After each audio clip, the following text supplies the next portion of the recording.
And welcome to I guess it's the inaugural episode of the Hot Mic podcast when it comes to the new free agency season. As free agency is in full swing here, um, Ian, what are your thoughts so far on free agency? Patriots. That's all I have to say. The Patriots have made a couple of splashes. They signed Hunter Henry earlier this morning, but I saw this interesting stat. The first 20 years that Bill Belichick has been the general manager or whatever, they have spent 580 something $1 million in free agency. They spent 130 million in 48 hours. It's crazy how much they've put into. They made Jonnu Smith and Hunter Henry the top two paid tight ends with 12.5 a year.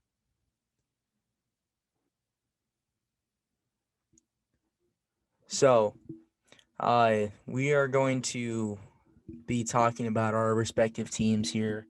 And do you want to start off with your Bengals because they made a couple of moves?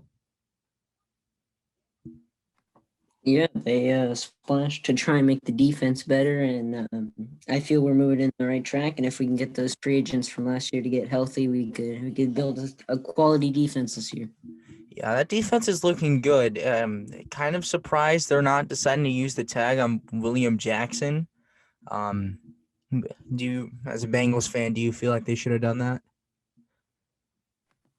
Are we not getting William Jackson back? No, he wasn't. He wasn't tagged. He is still on the open market. Let me check real quick. Nothing has been said so far on William Jackson's status. He has not been signed by anyone. So, you know, and they also did bring in two corners in Chidobe Awuzie and Mike Hinton. So it's not looking like he's going to be back. Oh, we got Chidobe Awuzie. Yeah. Perfect. So obviously, your two big guys were Carl Lawson and William Jackson, and you pick up Trey Hendrickson. What are your thoughts on that? He had 13 and a half sacks this year. Really started to come alive in his contract year, but the Saints unable to give him a contract for obvious reasons. He'll be a solid edge piece on the D line. We've been totally revamping this year with no Geno out to injury. We traded Dunlap halfway through the season. Now without Lawson, we're gonna have to really create a new face on the down low with potentially cutting Geno Atkins. So Hendrickson could be it if he has a big year or even an average year this year. And I'm hoping that he gets some pressure on the opposing quarterbacks. Yeah, and it's interesting to note that the entirety of the AFC North, their tackles are not great. You have the Ravens in the whole Orlando Brown situation. Ronnie Staley is going to be on him majority of the time, and who knows if he's going to do good there. The Browns are really the only threat because both Alejandro Villanueva and Matt Fillier are left in free agency for the Steelers. So it was overall a great pickup by the Bengals. They also Bengals have kind of always been known for not spending much in free agency, and this was kind of bigger than usual. So, Ian, what are your thoughts on just how this is different than usual, I guess? It's definitely a surprise. It really is. With Mike Brown still being the owner. I'm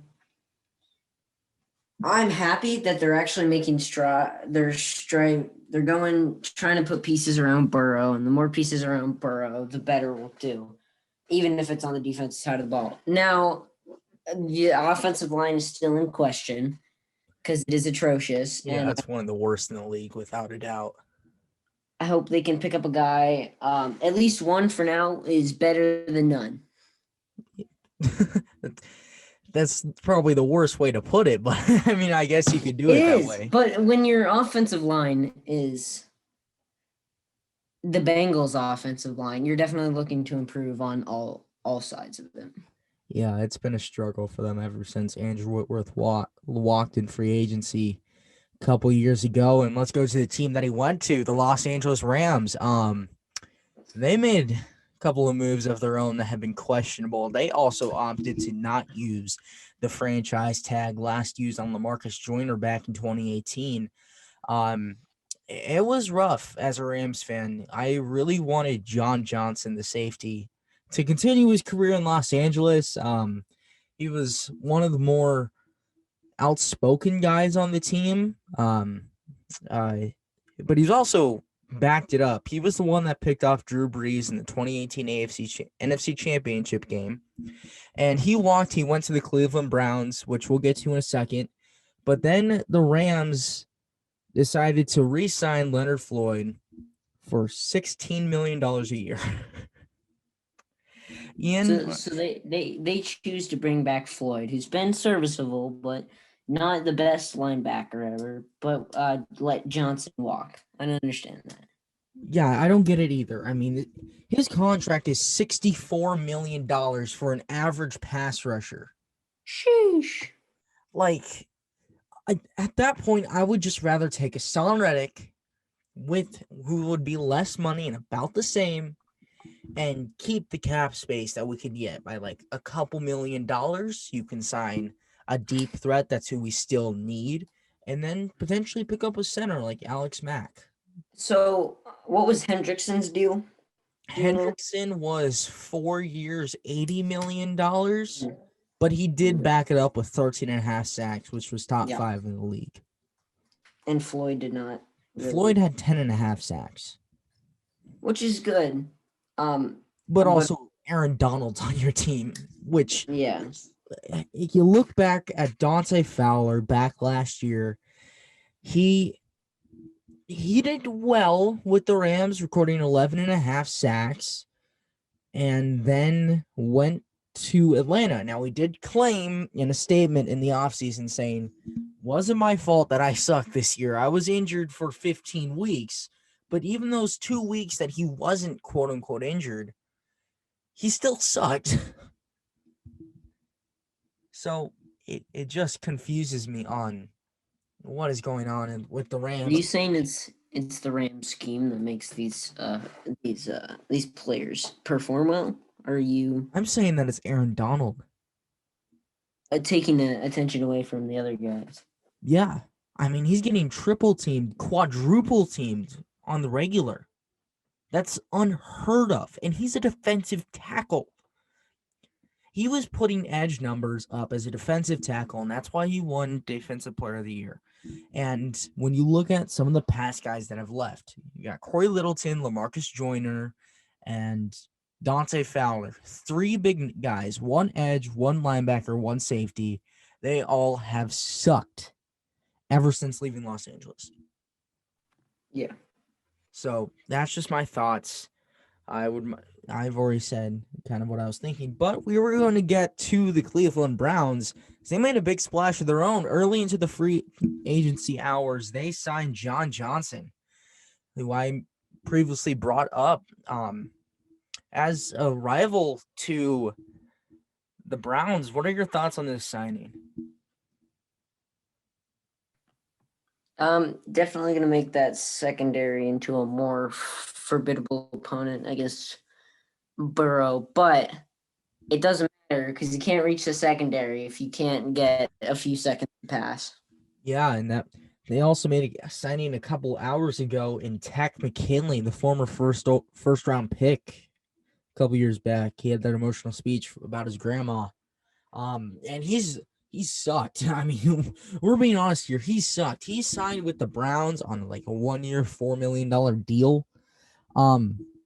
So now we have Myles Garrett and Takk McKinley. Linebacker is still questionable. Sorry. And then you have Denzel Ward, Drake Delpit if he's healthy, and then John Johnson. So the Browns are looking very formidable this year. Way too early prediction. Browns are an AFC North title winner and a divisional round appearancer. No, I completely agree. I think they win the division, especially with what they're building up on defense. I mean, it's like a 90% chance they go linebacker with their first pick. I really like what they've done in Cleveland. Obviously, I know you don't, but at the same time, you got to feel good for the Browns. They're finally doing good for once in a while. Any thoughts on that one? I hate to see us losing to the Browns. Still reminiscing in those 2015 days. All right, now let's go to the team that now has the first overall pick this year, the Jacksonville Jaguars. They've made a couple of splashes of their own when you think about it. You know, they signed corner Shaquille Griffin, Shaquille Griffin of the Seattle Seahawks. He was the corner that was anchoring down what was an iffy secondary, especially at the beginning of the year. For 4 years, $30 million a year or something like that. The dude's talented. I just think that whatever happened in Seattle at the beginning of that year, it was not great, but the dude's talented, and I think he'll have a bounce back year. Not to say he was horrible this year, but he's gonna definitely he's gonna make that Jags defense hopefully be looking like 2017 again. Yeah, they made a trade for Malcolm Brown, the defensive tackle for the Saints. That was a first-round pick a couple years back, and actually got a payday from it, which was odd. And they're really starting to build the form of a preemie team. This is what the Bengals should have done last year in free agency, but they didn't. And this is what I mean by that. They built up a defense. That didn't really happen last year. Granted, like you said, there were injuries. So, I mean, you can kind of put something on that. DJ Reader and Trey Waynes. You're not happy at those, aren't you? And then we also had some offensive weapons join. You know, you had tight end, which was a career backup where people were like, why did you not go out for Hunter Henry or something like that? It was interesting. But the big splash that they made today, which I am very upset about because he was heavily linked in the Rams, is Marvin Jones, the speedster. Now, Marvin, he was around during the Bengals playoff run a couple years back. Do you happen to remember him at all, Ian? No. My first real game that I watched the entire thing was that Steelers-Bengals playoff game. And we actually have some breaking news from Ian Rappaport. The Washington football team is growing up their defense by signing cornerback Will Jackson III for a 3-year, $42 million screw off. This is breaking news. 26 million guaranteed. Ian, what are your thoughts? Woo! Sheesh. What are your thoughts on this one, Ian? Good for him for getting paid. I mean, he's able to get out of Cincinnati, which is great for him. Okay. I mean, it's not the place where he needs to be. I mean, he's going to succeed much more, and I think it's a great pickup for both sides. Both sides win. That defense is scary. Yeah. Especially with go ahead. The D-line and all. Oh, yeah. It's getting scary. That's just some breaking news. And I know Ian enjoyed that one. But back onto Jacksonville, they're really starting to surround some weapons around here. The one thing that people are forgetting is right now they still have a starting quarterback by the name of Gardner Minshew II.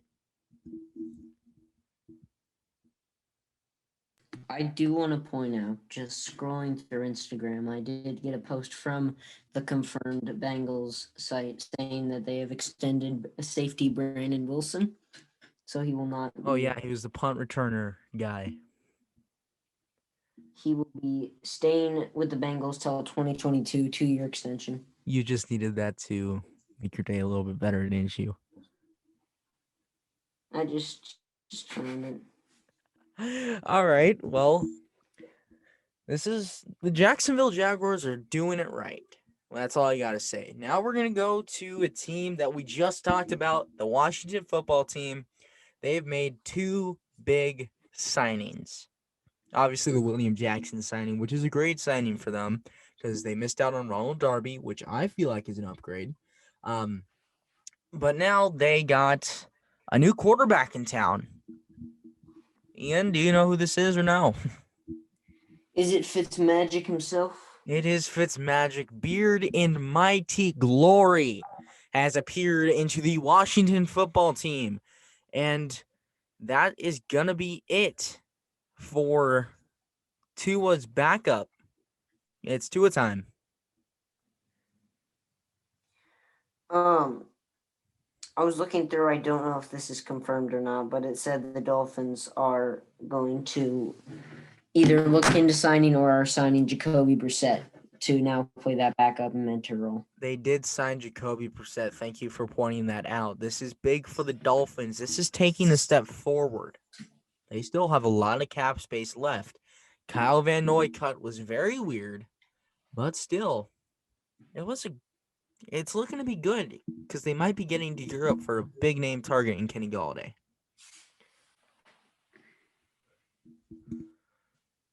Do you think that's going to happen? What's going to happen? The Kenny Golladay going to the Dolphins. I don't know, but I Golladay will be targeting a team with playoff aspirations.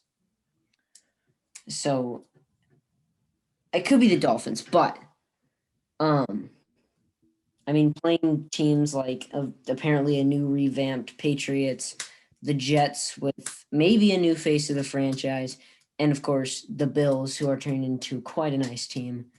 I don't know if where he goes and the DBs in that division will have an effect on where he goes.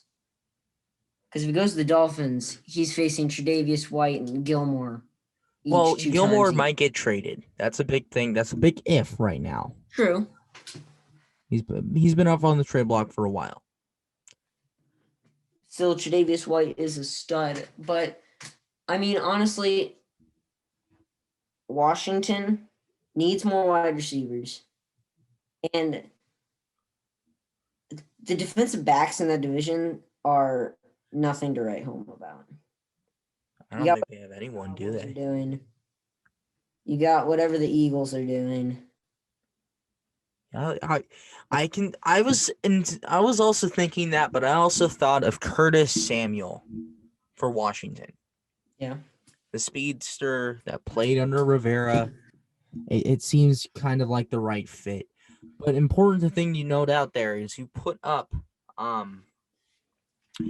did put out Kenny Golladay going to the Patriots. They've already signed Kendrick Bourne, and I wasn't putting him out to sign with them. I don't think he will sign with the Patriots. I'm just saying if he signs with the Dolphins, he will have the defensive backs he'll have to face. I don't think he could go to New England. I mean, there's always a chance, but I don't think he will. Well, if you're going to bring up defensive backs and stuff, let's bring up the Rams. I mean, he did play with Matthew Stafford. Do you see the connection? Yes, I do. Do you think he's going to go there if it's going to be reduced salary? I don't know. But I feel like he'll want to go to a team that is competitive. Rams are competitive. Oi, shush. You know that Stafford could easily become either the greatest free agent signing or the worst. You never know. They traded him. Trade, got it. Yeah, thanks. He's also going to be the league MVP next year. You can go ahead and book that. All right, moving on. All right, but fair enough. Well, I mean, it's a real possibility because all the top corners for all the teams except for the Rams had some sort of shift. So, obviously, we already brought up Shaquille Barrett. Shaquille Griffin is gone. Quentin Dunbar is also gone. There's been no confirmed reports, but it's most likely that Patrick Peterson is back for the Cardinals. And then also that Jason Verrett is back for the 49ers, but Richard Sherman is most likely gone. So there's the corners that you brought up. I think there's a legit chance. All right. How Carl Lawson. Okay. Let's bring the ex-Bengal up. All right. You went to the Your Jets. What do you thoughts? bring up here? You leave the Bengals Okay. and you pick the Jets. Okay. Well, to be fair, let's bring some stuff out here. They were under Greg Williams and Adam Gase. Now have a new head coach that is defensive-minded in Robert Saleh. The team's not bad. Last year's team was not bad. Roster-wise. Darnold should be the quarterback going forward. I don't think they should give up on him yet, especially with the new head coach. Although I know head coaches like to put in their quarterback, try to get rid of the old regime's roster and put in their new stuff. But I do think that if the Jets rock with Dalton, especially maybe get a wide receiver target with their first pick later on, either get offensive line or another playmaker or bolster the defense, that team could be looking as maybe an outside wild card shot, but they're still definitely in the rebuild. I don't see them making the playoffs next year. Oh yeah, most definitely. I don't think they should go Zach Wilson. But Jets actually made some pretty good signings. One thing I saw was an interesting report is that Corey Davis, the top wide receiver that they signed, was the best on their board.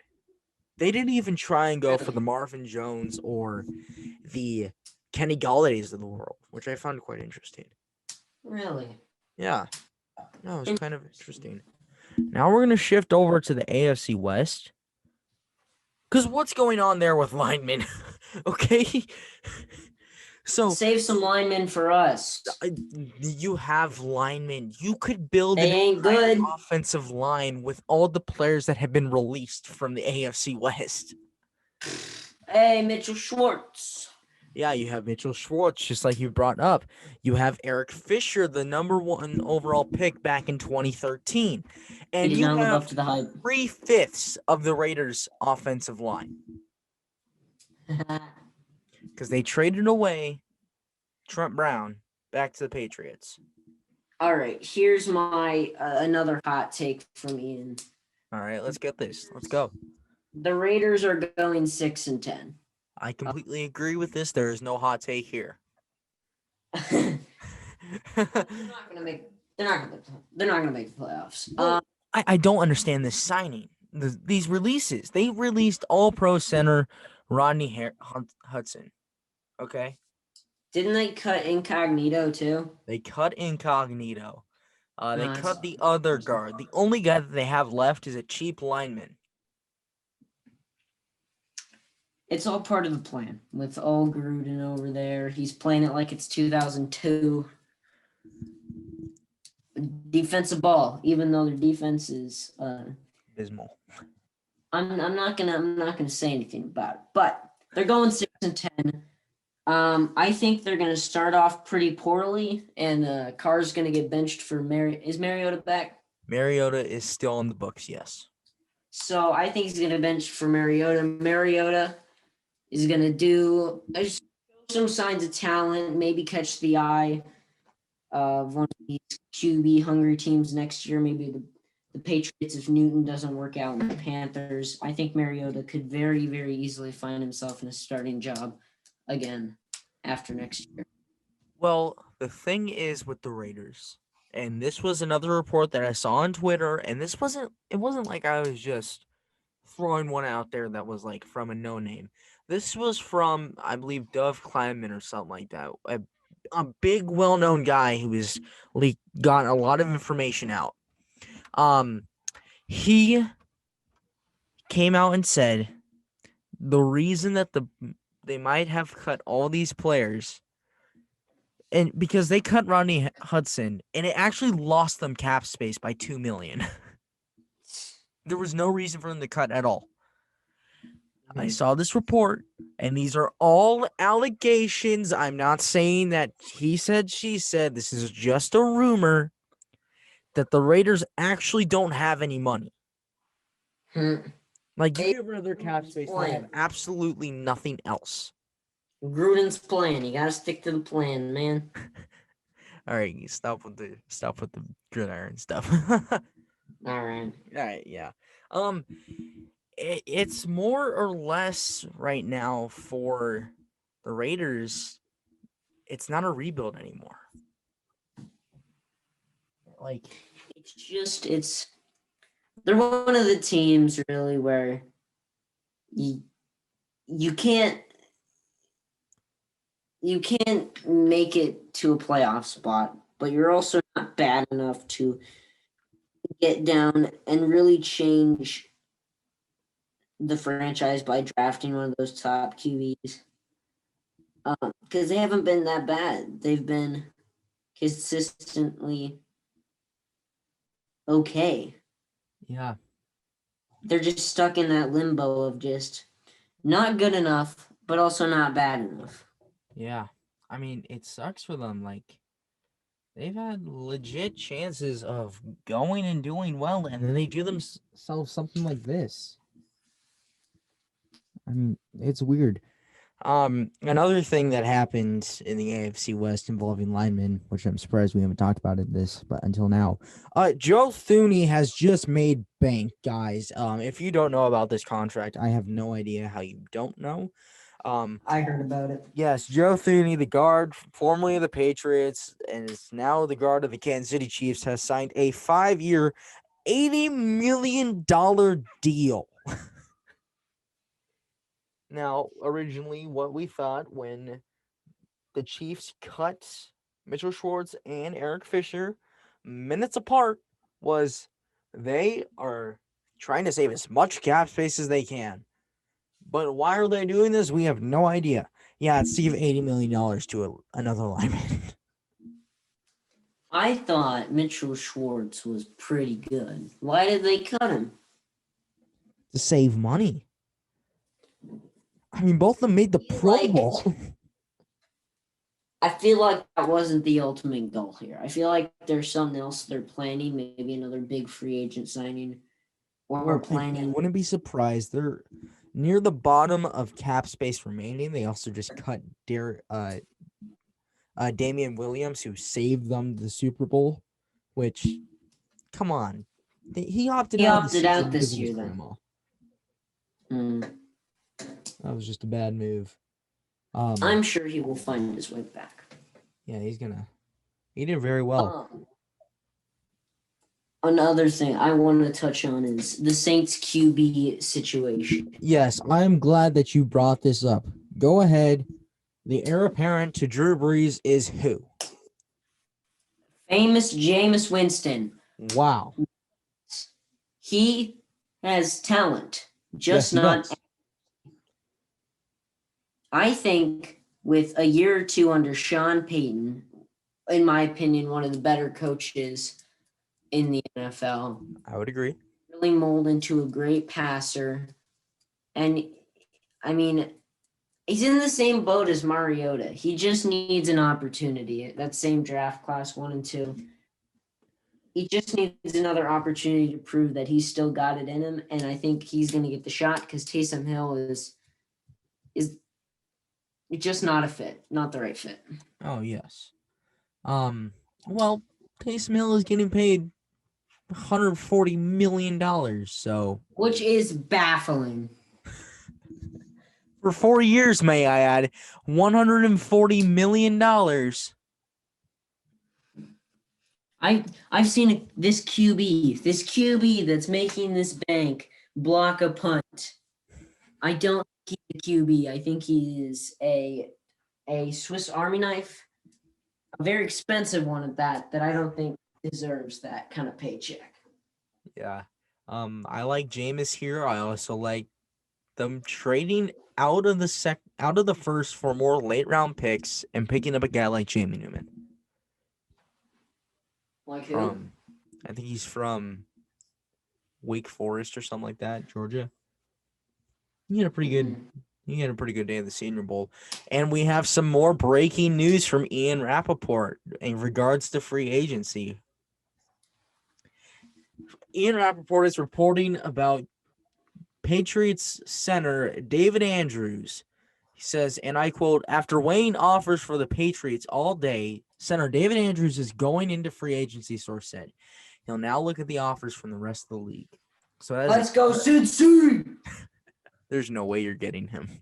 Woo!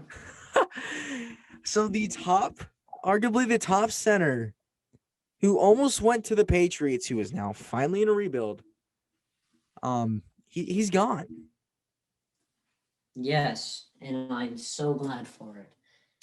Because I'm calling it right now, Cincinnati is not going to get this guy, but I'm going to sure hope. Interesting to note here, Joe Thuney grew up in Ohio, closer to Cincinnati than to Cleveland. Well, yeah. So much for protecting Joe Burrow. Hey, on our line we got Michael Jordan. Not that Michael Jordan, but Michael Jordan. I was about to say. But speaking of the Patriots and former Patriots, we got to talk about the Buccaneers. Okay, before you do that, Jonah Williams. This is his bounce back year. He's going to make a serviceable tackle. And we're going to at least have one piece on the O-line that isn't atrocious. Yeah, his name's Penei Sewell. Is it Penei Sewell or is it Rashawn Slater? That is the question that we will be talking about in our draft podcast that we'll be doing. Oh, heck yeah. Oh, heck yeah. Yeah. Anyway, we got to talk about the Buccaneers. There are 4 players that have yet to re-sign with them that is part of their Super Bowl roster. And who are those people? They are Ndamukong Suh, Jason Pierre-Paul, Antonio Brown, and then one other player. I think he's a linebacker. Is it Levante David? It is not Levante David. I think it's one of those more outside linebackers. Yeah. Who's the middle linebacker there? I can't remember his name. He's pretty young. Devin White. Yeah, Devin White. I'm just saying that Sue is going to go to a contender team, try to win another Super Bowl because he's running out of years. You know where I think he goes? Not back to Los Angeles. No, I think he goes, but no, I'm joking. I think he stays with the Buccaneers. He's expressed interest in them. I think we all know that he's going to stay. I mean, you have a chance to play with Tom Brady. Yeah, for 2 years. Yeah. I mean, he's lived in the perennial place of suck for his entire career. He went to Nebraska. Ouch. Yeah. Boil her up. Anyway, I mean, he went. Okay. Detroit. He went to Miami. He was with the Bucks. Hey, he went to the Rams. He did good there. He went to the Bucks. They sucked. Then they signed Tom Brady. Hey. Did the Rams win that Super Bowl? No. Have the Bengals ever won a Super Bowl? Okay, shut up. Right, you needed a grocery man to lead your team to a Super Bowl. Yeah, I will. And then we'll take a year off and then go back again.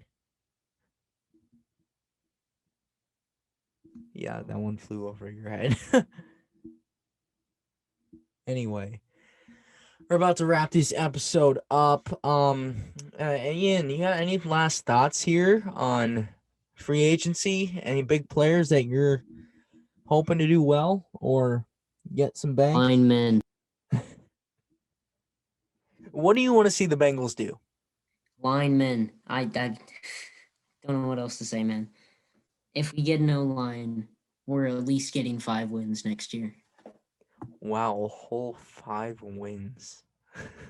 Bro, if we get 5 wins,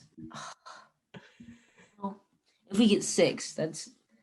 I mean, I think you guys have to go at least 8-8 or it's off with some heads in that organization.